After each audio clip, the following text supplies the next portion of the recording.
siguiendo el military operation contra con el grupo del bandido Abu Sayyaf na tipo-tipo Basilan, y ordena el alcalde María Isabel Climoco con el mando policía local y Task Force Zamboanga para intensificar la implementación de seguridad aquí en la ciudad de Zamboanga. Según con Climaco, para prevenir con la posibilidad que Chinese spillover del mga rebelde aquí na syudad y otro pa mga mal elementos quien quiera lang man ride on na sitwasyon. We've already directed our city police director, Magnaye, and task force commander to intensify our security measures in the city.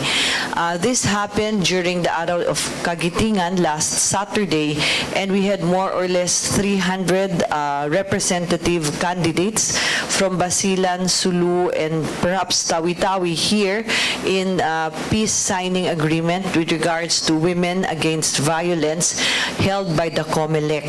We would want to prevent election-related incidents as well in the city of Zamboanga. Uno del su mga orden según amo para conducir regularmente mga checkpoints na diferentes mga lugar na syudad, especialmente na mga strategic lugar.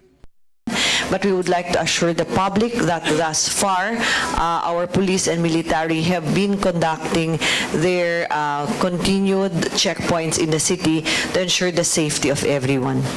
Mientras tanto, expresa condolencia el alcalde con el 2 mga zamboangueño soldado, quien incluido na 18 mga soldado ya muri durante el encuentro contra con el mga Abu Sayyaf na tipo-tipo Basilan. Nombra kanila el alcalde como kanda Corporal Rakib Kadil y Corporal Rodelio Bangkayrin. Ta considera el alcalde con el 18 mga soldado ya muri como mga heroe del país. We would like to express our deepest sympathies to the families and to the bereaved members of the family of the late Corporal Rakib Escadil and Corporal Rodelio B. Bangkayrin, two Zamboangueño soldiers who perished during the incident in the Basilan clash. On behalf of the city government of Zamboanga, we will also be extending our assistance, and more so as the city of Zamboanga will be receiving the remains and be brought to other areas, we would like to again express our sincerest condolence to the family.